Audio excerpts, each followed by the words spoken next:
الشيخ سلطان أول قال كلمة Alloh taolo siz uchun hamma narsani yaratganini aytadi. خلق كل شيء خلق كل شيء من أجلك. U sizlar uchun yer yuzidagi barcha narsani yaratgan zot. So'ngra osmonga yuzlandi va ularni 7 ta qilib to'g'riladi va u har bir narsani biluvchi zotdir. في الأرض جميعا ثم استوى إلى السماء فسواهن 7 سماوات وهو بكل شيء عليم.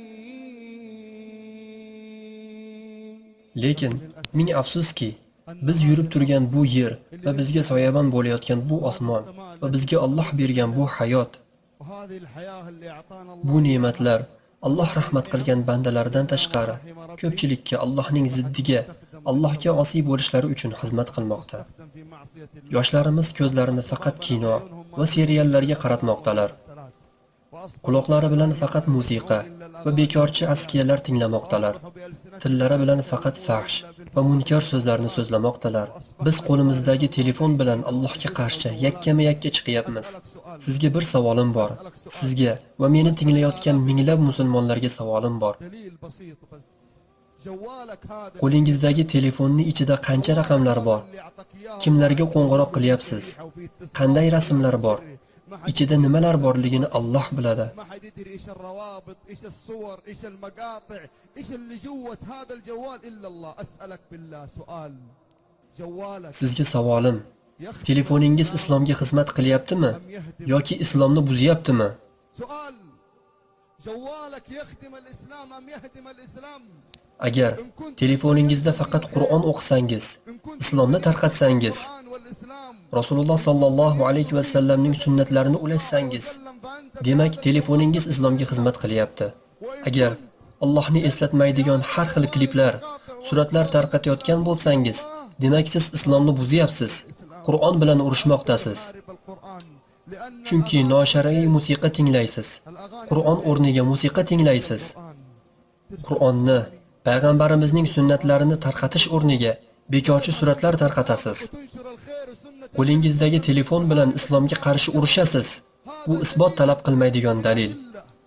Ba'zi yigitlar, men alhamdulillah namozxonman, men falonchiman, men pistonchiman, lekin mening oddiy muammoyim bor. Men musiqa tinglayman deyshadi. أغاني. Musiqa oddiy muammomi? هذه مشكلة. Qancha odamlar Qur'on yodlashni orzu qilishadi, lekin musiqa tufayli yodlay olishmaydi. Qancha odamlar namoz o'qishni orzu qilishadi, lekin musiqa tufayli o'qiy olishmaydi. أغاني. كم Qancha odamlar musiqa tufayli axloqi buzilib ketdi. السبب الأغاني Musiqaning xatari kattadir. ترى لها أثر خطير. Musiqa haqida Alloh taolo payg'ambarimizga nima degan? صاحبها بإيش؟